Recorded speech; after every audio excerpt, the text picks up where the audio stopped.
Hello everyone, happy holidays. I hope everyone's doing well, having a great season, staying happy, having a good time, having some good food.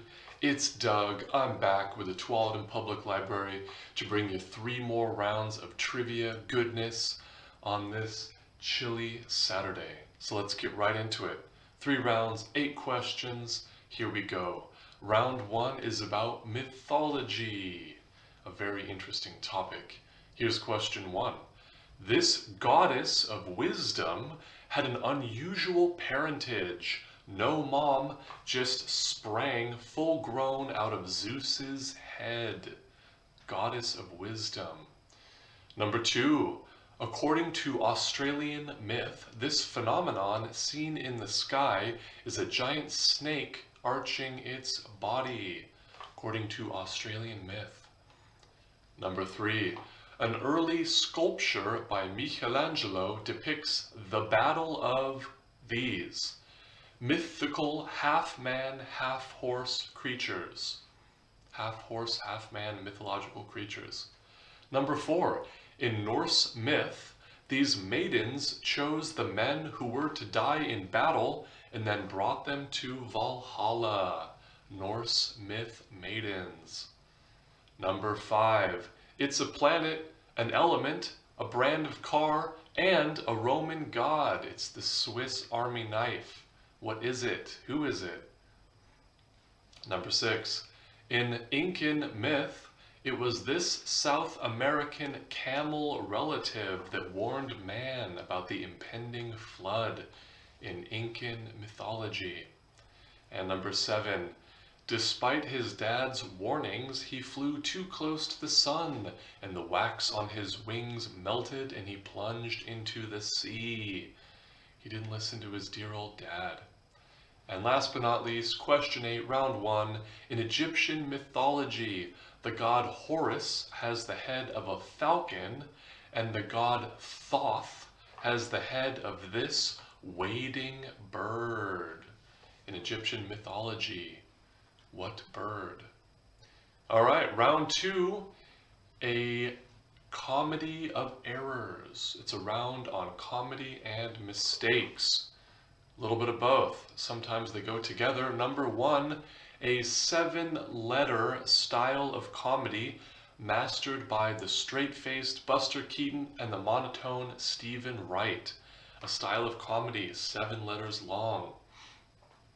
Number 2, Nixon accepted one of these on September 8, 1974, and expressed his regrets for the mistakes he had made. What did Nixon accept? 1974, September 8th. Number 3, on Between Two Ferns, this actor asked Ben Stiller, "Do you ever wish you had followed your parents into comedy?" His show Between Two Ferns, hosted by this actor and comedian. All right, number 4, this Las Vegas mogul gestured to a $139 million Picasso he was selling and put his elbow right through it. A Las Vegas mogul. Who is it? Number 5, this comedy team made their feature film debut in the 1929's The Coconuts, which was based on their stage play. A comedy team. Okay, number 6. 45,000 students' scores were raised on this test given 10, 12, 96 after a math question was found flawed. Oops. 45,000 students taking this test that was found to have a wrong math question on it. All right, number 7. Daughter Chastity made her TV debut on this singing duo's Comedy Hour in the early 1970s. Daughter Chastity of these two. Number 8, last question. In 1812, this world leader learned a hard lesson: don't wage war in Russia in winter. Who made that mistake? Wasn't the last time, by the way, in 1812.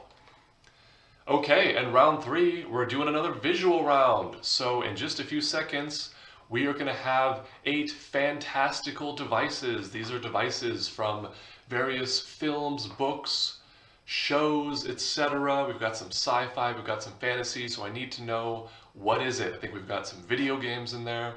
So here we go. Boom.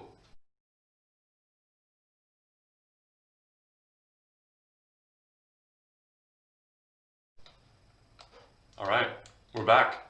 Now time for the answers. Going back to round one, mythology. Goddess of wisdom that sprang from Zeus's head, Athena. And in the sky, a giant snake arching its back. In Australian myth, this is a rainbow. And the half-man, half-horse creatures, centaurs. And Norse myth, these are maidens that brought worthy warriors to Valhalla, the Valkyries. And it's a planet, an element, a brand of car, and a Roman god, Mercury. And in Inca myth, these creatures warned man about the impending flood. This is a llama. And the person who flew too close to the sun and melted his wax wings, this is Icarus. I'm going to go for some coffee here. Delicious. Number 8. In Egyptian mythology, the god Horus has the head of a falcon. The god Thoth has the head of this wading bird. It is the ibis. The ibis with the long, skinny beak.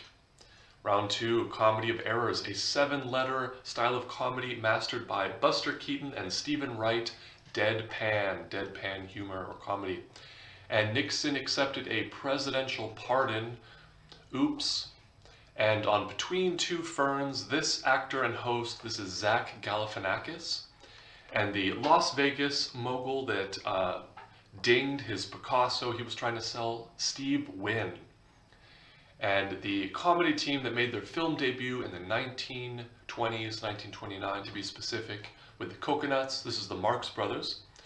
And in 10/12/96, 45,000 students had their scores bumped up on the SATs after one of the math questions was found to be wrong.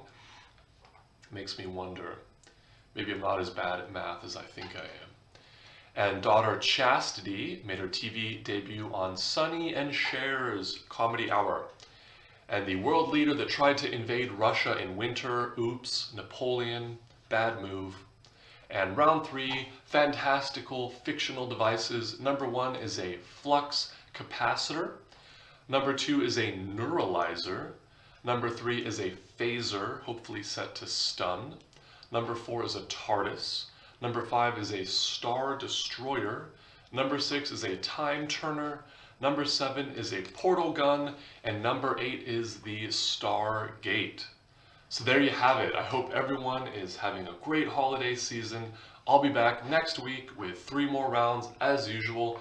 In the meantime, get your cozy sweater on, drink some coffee, drink some cider, do whatever you need to do to have a wonderful holiday season. This has been Doug with the Tualatin Library. Thank you all so much, and bye-bye.